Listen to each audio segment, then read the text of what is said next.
अभी यद्यप एफआईआर की कॉपी मेरे पास नहीं है, लेकिन एफआईआर हो ही गई होगी और उसमें मुझे कुछ गलत प्रतीत नहीं होता है। और जो जांच एजेंसी वर्तमान समय में दिल्ली पुलिस है, उस पर भी मुझे पूरा भरोसा है। मुझे किसी प्रकार से कोई शिकायत नहीं है और मैं पूरी तरह से निर्दोष हूं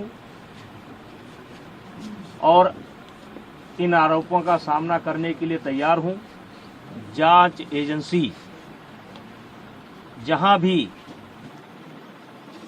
उचित समझेगी उसकी हर जांच में सहयोग करने के लिए मैं तैयार हूं। मुझे पहले भी भरोसा था, आज भी भरोसा है। सुप्रीम कोर्ट से ऊपर इस देश के अंदर कोई नहीं हो सकता है और सुप्रीम कोर्ट का आदेश सर्वमान्य है और मुझे या मेरे समर्थकों को ये आदेश सर्वमान्य है और मुझे जांच एजेंसी पर भी पूरा भरोसा है और मुझे और मेरे समर्थकों को न्याय मिलेगा, क्योंकि लगातार कई महीने से गाली पर गाली, गाली पर गाली, गाली पर गाली, आरोप पर आरोप, आरोप पर आरोप, इससे हमें भी कष्ट होता है, हमारे परिवार को भी कष्ट होता है, हमारे समर्थकों को भी कष्ट होता है। लेकिन हम चाहेंगे कि निष्पक्ष जांच जो सुप्रीम कोर्ट के आदेशानुसार दिल्ली पुलिस कर रही है वो करें और शीघ्र ही मेरा एक शब्द है कि शीघ्र ही जल्द से जल्द ये जांच पूरी करके जो भी कार्रवाई बनती हो उसे करना चाहिए। पॉस्को जैसे गंभीर आरोप की चर्चा हो रही है, क्या कहेंगे? देखिए, मुझे न्यायपालिका पर भरोसा है, जांच पर भरोसा है। देश के अंदर जो न्याय देने की प्रक्रिया है उस पर भरोसा है। अलग से मुझे कुछ नहीं कहना है। फेडरेशन के अध्यक्ष के तौर पर सांसद जी आपसे लोग बोल रहे हैं कि अगर आप इस्तीफा दे देंगे तो एक सही जांच हो जाएगी, इस पर आपका क्या कहना है? नहीं, फेडरेशन का कोई रोल नहीं है, फेडरेशन का कोई रोल नहीं है और इन लोगों की डिमांड लगातार बदलती है। अगर इनके पुराने बयानों को आप सुनेंगे तो ये जनवरी में इनकी मांग निकल करके आई थी कि अपने पद से इस्तीफा दें। मैंने उस समय कहा था कि पद से इस्तीफा देने का मतलब है कि मैंने इनके आरोपों को स्वीकार कर लिया। मेरा कार्यकाल लगभग पूरा हो चुका है। जब तक नई बॉडी नहीं बन जाती है और अभी सरकार ने आईओ की एक कमेटी गठित की है, 3 लोगों की कमेटी गठित की है, जिसमें एक कोई हाई कोर्ट का जज होगा या सुप्रीम कोर्ट का जज होगा। उनकी देखरेख में 45 दिनों के अंदर चुनाव संपन्न होना है। चुनाव संपन्न होते ही मेरा कार्यकाल स्वतः समाप्त हो जाएगा। इस्तीफा कोई इतनी बड़ी चीज नहीं है, लेकिन अपराधी बनकर नहीं, अपराधी बनकर के नहीं, मैं अपराधी नहीं हूँ। और इनकी डिमांड लगातार बदल रही है। अगर इनके बयान को आप सुनेंगे तो लगातार ये देखेंगे कि ये हर रोज एक नया मुद्दा लेकर के आ जाते हैं। इन्हीं के कहने पर जांच कमेटी बनी, इन्हीं के कहने पर एक व्यक्ति ऐसा है जिसको जांच कमेटी में शामिल नहीं होना चाहिए था, उसको भी सरकार ने शामिल किया। मुझे आपत्ति करनी चाहिए थी, मैंने कोई आपत्ति नहीं की। जांच कमेटी की रिपोर्ट लगातार इनके पास पहुंच रही थी। कौन कौन खिलाड़ी क्या क्या बोला, लगातार डे बाई डे इनके पास पहुंच रही थी। इनको जब आभास हो गया कि जांच कमेटी में कोई आरोप सिद्ध नहीं हो रहे हैं तो इन्होंने कमेटी के सार्वजनिक होने का इंतजार भी नहीं किया और ये सुप्रीम कोर्ट चले गए और एक कोई नया मामला लेकर के भी गए हैं और सुप्रीम कोर्ट में नया मामला लेकर के गए हैं और इन्होंने जिन बच्चों को पहले पेश किया है, कोई नाबालिग मैं नहीं जानता, एक ऐसा हवा में निकल करके आ रहा है कि उसमें से कोई नाबालिग है। तो मेरा सवाल यह है कि उसको जांच कमेटी के सामने क्यों नहीं पेश किया गया। और मैंने एक ऑडियो दिया है जिसमें एक खिलाड़ी मैंने एक ऑडियो दिया है जिसमें धरने पर बैठा हुआ एक खिलाड़ी किसी लड़की से कह रहा है कि किसी भी लड़की का इंतजाम कर दो, किसी भी तरीके से इंतजाम कर दो। मतलब ये 4-4 महीना मेरे खिलाफ लोगों को उकसाएंगे, भड़काएंगे, सबूत इकट्ठा करेंगे और फिर 3 महीने बाद एक ले जा करके फिर किसी न किसी को पेश कर देंगे। चलिए, मुझे उस पर भी कोई आपत्ति नहीं है, ये काम जांच एजेंसी का है, वो जांच एजेंसी अब काम करेगी। लेकिन हमने तो लगातार सरकार के फैसले का सम्मान किया और ये लगातार इसका उल्लंघन कर रहे हैं। रोज रोज ये नई डिमांड लेकर के आ जा रहे हैं। अब जांच एजेंसी की रिपोर्ट सार्वजनिक होने का इनको इंतजार करना चाहिए। फिर ये धरने पर बैठ गए। अब धरने पर बैठ गए, पहले इनकी मांग थी एफआईआर की जाए। चलिए भाई, इनकी मांग स्वीकार हो गई, अब एफआईआर हो गई। अब इनको चाहिए, अब कहते हैं कि जेल के अंदर होना चाहिए, सारे पदों से इस्तीफा देना चाहिए। तो ये जो मेरे पास, मैं लोकसभा का सदस्य हूँ, ये पद मुझे दिनेश फोगाट की कृपा से नहीं मिला है, हमारे क्षेत्र की जनता ने मुझे दे रखा है। और एक बार नहीं, 6 बार दे रखा है। 6 बार मुझको दिया, मेरी पत्नी को दिया, और उनको उनकी कृपा पर नहीं है। और कुश्ती संघ का अध्यक्ष पद भी उनकी कृपा पर नहीं है। मैं चुनाव लड़कर के जीता हूँ। अब आपके माध्यम से आप सवाल पूछेंगे तो मैं कहना चाहता हूँ, एक ही परिवार और एक ही अखाड़ा क्यों? हरियाणा के अन्य खिलाड़ी क्यों नहीं? हिमाचल के, महाराष्ट्र के, मध्य प्रदेश के, केरला के, कर्नाटका के, तमिलनाडु के, बंगाल के, आसाम के, देश के अन्य प्रांतों के खिलाड़ी क्यों नहीं? 12 साल से लगातार इनके साथ यौन उत्पीड़न होता है, केवल इनके साथ। वो यौन उत्पीड़न देश के अन्य खिलाड़ियों के साथ क्यों नहीं होता है? केवल एक ही अखाड़ा और एक ही फैमिली, एक अखाड़ा एक फैमिली। बाकी हरियाणा का 90% खिलाड़ी और 90% गार्जियन ब्रजभूषण सिंह के साथ है।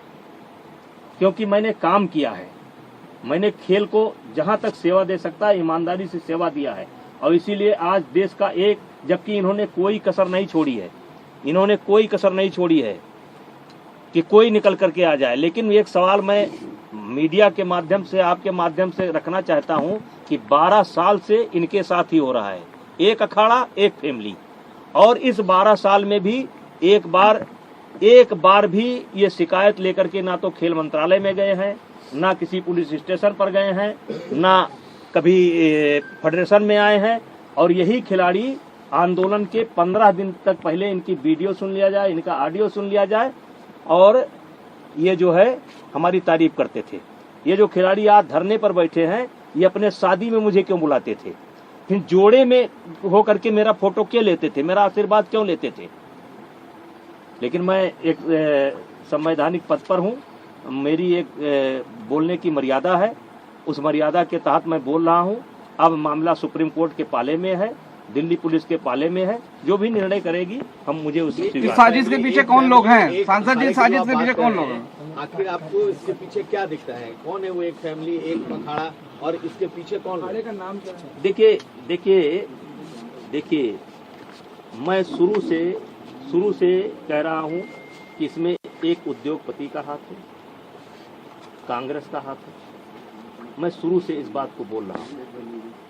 एक उद्योगपति, मैंने नाम नहीं बोला है कौन सा उद्योगपति, देश के कुछ उद्योगपतियों का इसमें हाथ है जिनको मुझसे कष्ट है, और कांग्रेस का हाथ है। शुरू बोला था, और आज दिखाई पड़ गया कि किसका हाथ है।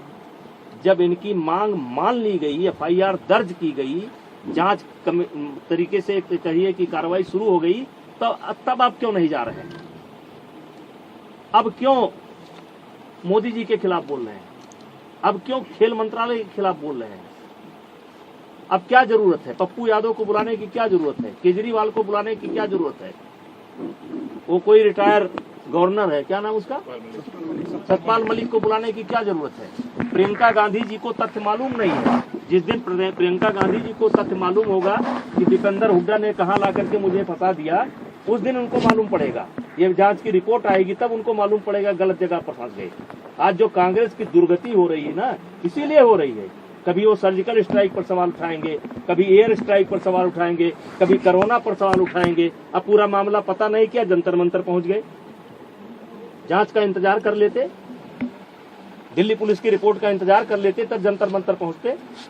राजनीतिकरण हो रहा है, आम आदमी पार्टी पहुंच रही है केजरीवाल। ये राजनीतिकरण शुरू से, मैं तो फर्स्ट डे से कह रहा हूं कि ये खिलाड़ियों का धरना नहीं है, ये कुछ षड्यंत्रकारी लोग हैं जो हमारी पार्टी को नुकसान पहुंचाना चाहते हैं, जिसमें मुझे मोहरा बना रहे हैं।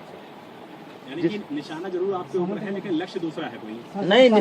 निशाना हमारे ऊपर है, हम बहाना है, निशाना और है, और निशाना आ रहा है। आज देख लिए जैसे जांच कमेटी पर आपने कैसे सवाल खड़ा कर दिया।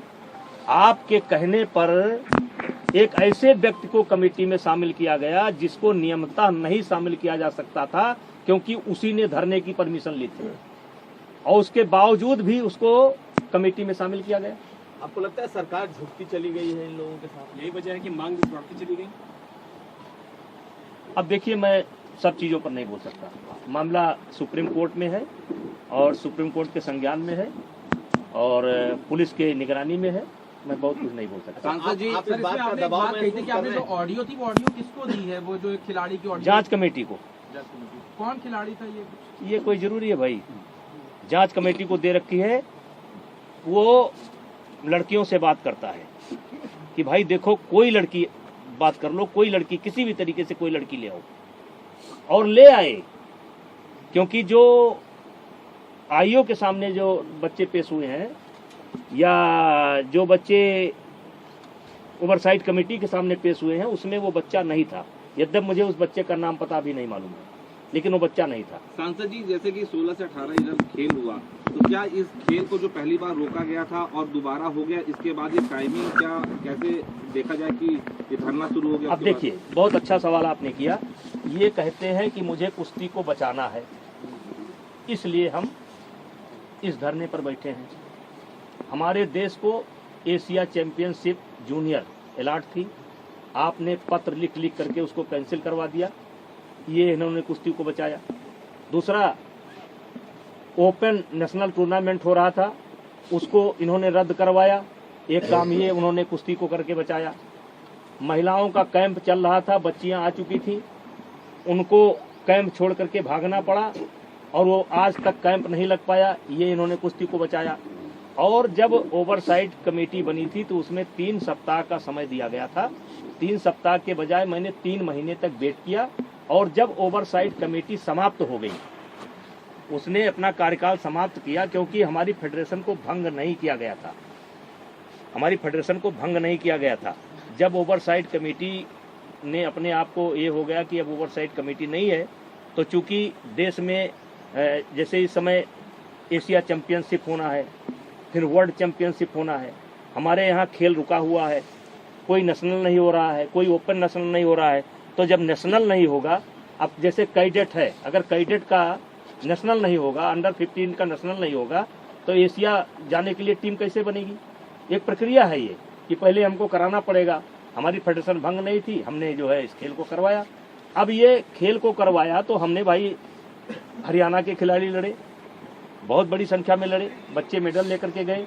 मैंने कोई मेडल सेरेमनी नहीं की, मैंने कोई मेडल सेरेमनी नहीं की। मैं कभी अखाड़े पर नहीं गया, मैं जो है बैठ करके अपनी कुश्ती को देखता रहा। कुश्ती देखने का अधिकार मुझको भी है। हरियाणा की कई बच्चियां मेरे पास आई कि सर मुझे फोटो लेना है। हमने कहा बेटा आज फोटो खिंचाओगे और कल इसी फोटो पर मुकदमा लिखाओगे। उन्होंने कहा नहीं सर मुझे तो लेना ही लेना है। फिर उनकी माँ निकल करके आ गई, सर मुझे लेना ही लेना है। फोटो ले गए, और उसके बावजूद भी मैं मेडल सेरेमनी नहीं किया। लेकिन ये कहते हैं कि मुझे खेल को बचाना है, तो खेल को बचाना है तो नेशनल को बंद कर देना है, ओपन नेशनल को बंद कर देना है। ये खेल को बचा नहीं रहे हैं, और ये आने वाले समय में पता चलेगा कि इस 4 महीने के अंदर इन्होंने खेल का कितना बड़ा नुकसान कर दिया है। सांसद जी, इंटरनेशनल लेवल के खिलाड़ी नेशनल में भाग लेना नहीं चाहते थे, आप चाहते थे कि जो उत्तर प्रदेश के खिलाड़ी हैं, दूसरे राज्यों के खिलाड़ी हैं, वो भी भाग लें ताकि एक्चुअल जो खिलाड़ी अच्छा परफॉर्म कर रहे हैं वो आगे निकाल सके। क्या एक ये भी बड़ा कारण है जिसकी वजह से वो लोग जो उसमें धरने में बैठे हुए हैं आपके खिलाफ बैठे हुए हैं? देखिए, एक समय ऐसा था कि टीम कहीं की हो, खिलाड़ी हरियाणा के रहते थे। मैंने उस पर प्रतिबंध लगाया, लेकिन मैंने प्रतिबंध लगाया कि हरियाणा का खिलाड़ी अपने ही राज्य से खेलेगा। अब यहां पर यह सवाल उठा, जब ये मैंने प्रतिबंध लगा दिया कि हरियाणा का खिलाड़ी अपने ही राज्य से खेलेगा, तो हरियाणा में गेम बहुत ऊपर है। हरियाणा में 10वें नंबर का जो बच्चा होगा, 12वें नंबर का बच्चा होगा, वो भी कई राज्य ऐसे हैं उनसे अच्छा है। तो अगर हरियाणा को टोटल हम ब्रेक कर देंगे कि एक खिलाड़ी हिमाचल से ही खेलेगा, एक आसाम से खेलेगा, एक ही हरियाणा से खेलेगा, तो इससे हरियाणा का यानी कि खेल का बहुत बड़ा नुकसान होगा। उसकी मैंने एक व्यवस्था दी, उसकी व्यवस्था दी कि एक नेशनल होगा जिसमें अपने अपने राज्य से एक खिलाड़ी खेलेगा, जो अपने राज्य का गोल्ड जिसके पास होगा एक खेलेगा, लेकिन खेल का नुकसान ना हो, इसलिए मैंने एक ओपन नेशनल की व्यवस्था की कि नेशनल होने के साथ ही हम एक ओपन नेशनल कराएंगे जिसमें कहीं किसी भी प्रांत का कोई खिलाड़ी भाग ले सकता है। और उस पर मैं आपको जानकारी देना चाहता हूं कि अब तक जितने भी ओपन नेशनल हमने कराए हैं उसमें 61% से लेकर के 63% मेडल केवल हरियाणा को गए। ये इसलिए किया गया कि जिससे खेल का नुकसान ना हो। अगर हम एक ही खिलाड़ी खिलाएंगे और हरियाणा का खिलाड़ी, अब हरियाणा का खिलाड़ी भी जब अन्य राज्यों से खेलता था तो पैसा देकर के खेलता था, चोरी से खेलता था, गलत सर्टिफिकेट बना करके खेलता था, रहता था हरियाणा का, कहता था मैं झारखंड का हूँ, मैं उत्तराखंड का हूँ। वो सब व्यवस्था मैंने समाप्त किया और खेल का नुकसान ना हो इसलिए मैंने एक ओपन नेशनल जिसमें कोई भी लड़ सकता है उसकी व्यवस्था दी।